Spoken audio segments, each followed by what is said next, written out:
3 semanas, estuvimos con el Turco y con una cantidad de ustedes un poco reflexionando sobre algunos de estos asuntos que planteaba Susana, que planteaba Oscar. La verdad que tener a Oscar de telonero es bravo, porque cuando la banda que toca primero toca muy bien, para las bandas que vienen después está complicado levantar el nivel. A mí ya me pasó una vez en un comité chico como este, y el Oscar habló como para la asamblea del FUNCA en la 1 de mayo, y yo la verdad que después dije que capaz que no hablaba. Pero bueno, vamos a salirle porque no hay más remedio. Bueno, como decían los compañeros, arrancamos temprano hoy a recorrer Canelones. Quedan 35 días y se está notando el cambio en el estado de ánimo. Se está notando que lo que pasó hoy de tarde en Montevideo no es una sensación, es un estado de ánimo, un estado de confianza, un estado de estar revirtiendo lo que venía sucediendo, que se viene notando cada vez más, y que viene augurando lo que va a ser, yo a esta altura no tengo la menor duda, la victoria popular del 27 de octubre. Pero no podemos descansar en esta sensación de que venimos levantando. Estos 35 días tienen que ser de una lucha brutal, palmo a palmo, conversando con todos, con quienes podamos, con todos, con quienes manifiesten dudas, incertidumbres, calenturas por las más diversas razones. Son 35 días de lucha para garantizar esa victoria, que no es la victoria del Frente Amplio para que gane el Frente Amplio, es la victoria del Frente Amplio porque si no gana el Frente Amplio, primero que el conjunto de desafíos y sueños a los que venimos invitando al pueblo uruguayo a realizar en los próximos 5 años no van a ser posibles. Pero además se van a desmontar una cantidad de derechos que hemos logrado conquistar en 15 años, de conquistas democráticas, de ampliación de derechos para todo el pueblo trabajador, para todos quienes vivimos nuestro trabajo, para todos los sectores más vulnerables de la sociedad, que no nos podemos permitir descansarnos, porque el riesgo de que eso suceda es muy importante. Venimos viendo en la región como procesos de acumulación, como procesos de consolidación de nuevos derechos en poblaciones tan importantes como los millones que salieron de la pobreza en Brasil, como la situación de crecimiento e inclusión que vivió Argentina en los años del kirchnerismo, se pueden destrozar en tan poco tiempo. En apenas 3 años y medio, en la Argentina se destrozó un tejido social que se había construido con mucho esfuerzo, con mucha lucha, con mucha militancia de los sectores populares, con un apoyo brutal de los gobiernos de Néstor y Cristina, y se logró destrozar en muy poquito tiempo. Entonces, la perspectiva de que lo que se construye con tanto sacrificio se puede destruir con tanta facilidad es algo que tiene que alarmarnos e invitarnos a redoblar la lucha en estos 35 días que nos quedan. El otro día hablábamos acá en el comité y planteábamos, bueno, en estos 35 días lo que hay que poner en la calle básicamente es que hay 2 modelos de país, y esto, acá no hay más perro que chocolate, lo que hay que poner en la calle es que hay 2 modelos de país en disputa, que hay un modelo que es el que viene garantizando el Frente Amplio hace 15 años, que es un modelo de ampliación de derechos democráticos para las mayorías, para los trabajadores, para un conjunto de sectores históricamente vulnerados, ampliación de derechos que implicaron que este país en los 20 años anteriores a que gobernara el Frente Amplio tuviera 1.300.000 trabajadores más o menos, y hoy tenemos 1.600.000 trabajadores, o un poco más. Entonces, más derecho al trabajo, más gente trabajando, más derecho al salario, mejores salarios, mejor la historia al respecto.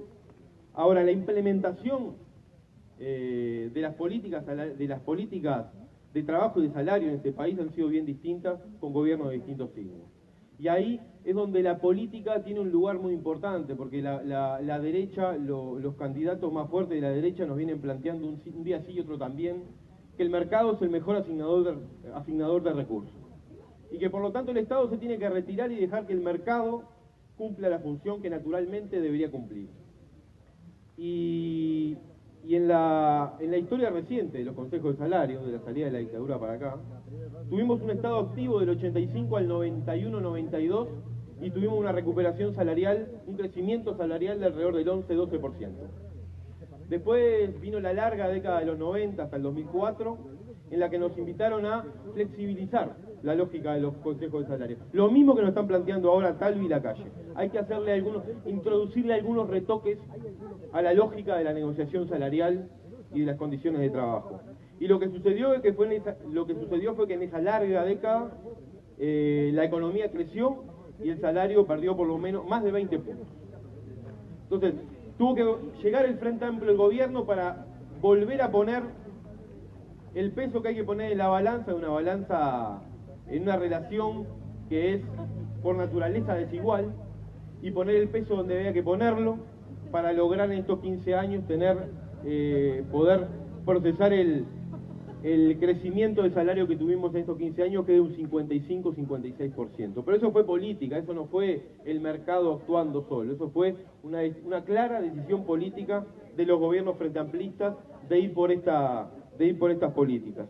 Decía que los modelos en disputa son la ampliación de derechos contra la restricción, la ampliación de derechos en lo que también le hemos llamado la nueva agenda de derechos, en votar la ley trans como votamos en este periodo de gobierno, en votar el matrimonio igualitario como votamos en el periodo pasado de gobierno, en votar, como bien decía el Boca, la legalización del aborto.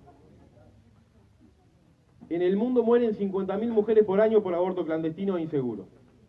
Ninguna de ellas es uruguaya.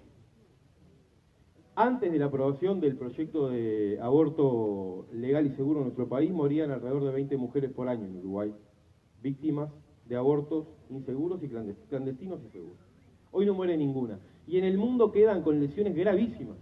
Más de 5 millones de mujeres por año, producto de no tener políticas de este tipo. En Uruguay eso, por suerte, ya no sucede. Entonces, cuando nos dicen que esta sociedad está cada vez peor, que los valores, que esto y que lo otro, en realidad tenemos que poner también esto arriba de la mesa. Esta sociedad también está cambiando de esa perspectiva, de tener una sensibilidad, una sensibilidad que antes no existía, que puede incorporar estas cosas, que puede ver estas cosas, que quizás si llegáramos a perder, cosas que no vamos a permitir, algunas de estas cosas no necesariamente irían para atrás. Pero nosotros logramos estos 15 años avanzar en todo esto, y lo que sí es seguro es que quedan un montón de injusticias por reparar, quedan un montón de sectores sociales vulnerados por visibilizar, que hemos ido visibilizando y hemos ido reparando su situación en estos 15 años, y que lo que sí es seguro es que en la perspectiva de una derrota de la izquierda, no habría nuevos colectivos que hoy están en situaciones de injusticias mayores que las del resto del pueblo, las cuales fueran visibilizadas y seguramente reparadas. Y ahí tenemos un enorme desafío. Seguir avanzando, como decía Oscar, seguir visualizando injusticias que siguen sucediendo en nuestra sociedad y que solo el Frente Amplio tiene en su programa y en su sensibilidad la visión de ir por ellas y seguir peleando por cada una de ellas. En los últimos días los candidatos de la oposición fueron muy claros en cuanto a su visión respecto de un tema que tiene que estar en el centro de estos días que quedan de campaña electoral, que es el tema del trabajo y del salario. Los dos dijeron, sus asesores en materia de trabajo, dijeron los dos que había que ir por la lógica de la OIT, que plantea que los consejos de salario son para asegurar solamente los mínimos y no discutir de allí para arriba nada, ni condiciones laborales, ni otro tipo de beneficios. Esto lo explicaba con mucha claridad el otro día acá el compañero del Turco Abdala. Esto implicaría varios años de congelamiento de salario. Fijarían los mínimos y hasta tanto eso no fuera superado, evidentemente no habría crecimiento por encima. Eso sería un retroceso brutal, y lo que nos vienen planteando es que uno de los mayores costos país es el salario y no se puede seguir indexando el salario a la inflación como hemos venido haciendo en los sucesivos gobiernos frente amplistas. Y ahí tenemos un eje central del debate de estos 35 días con todos nuestros compañeros y compañeras trabajadores. Por otro lado, decía en estos últimos días el candidato del Partido Colorado que el Frente Amplio estaba maquillando los datos respecto al trabajo, al empleo, porque estábamos incorporando en la cuenta a unos 70.000 empleados públicos.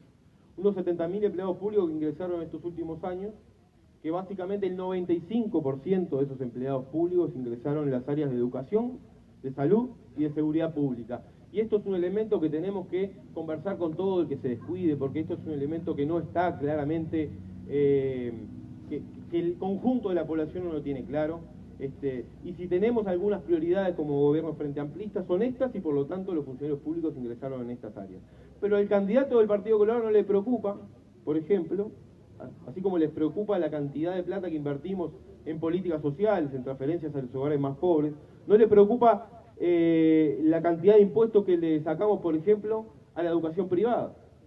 Y hoy por hoy, en el Uruguay, y voy a ir cerrando con esto, no les quiero aburrir, hoy por hoy tenemos de resignación fiscal por impuestos que no le cobramos a la educación privada, casi lo mismo de inversión pública, en definitiva, que de transferencias por asignaciones familiares a los hogares que están más jodidos, ¿no?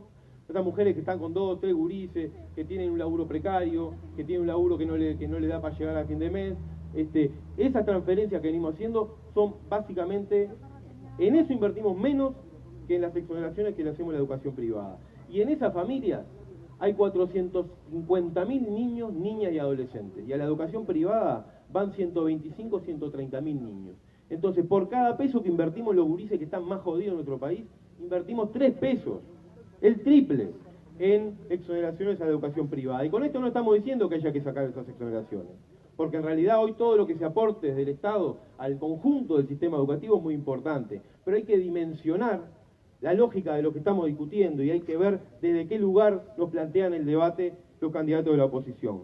Compañeros, yo cierro por acá. Creo que la jornada de hoy, como decía Susana, recorriendo Canelones, hemos visto que los frente amplistas empezamos a salir, empezamos a ganar en confianza, que hay otro apoyo de la gente en cada uno de los pueblos de Canelones, y lo que sucedió hoy en Montevideo con ese banderazo magnífico, yo tampoco pude estar, pero por lo que vi fue magnífico, da la pauta de que cuando el pueblo frente amplista empieza a salir a la calle y empieza a salir con esta fuerza a la calle, no hay quien nos pare. Entonces, compañeros, 35 días para redoblar y estamos todos invitados a dejar hasta la última gota de sudor en estos 35 días para construir y garantizar la victoria del 27. Vamos arriba.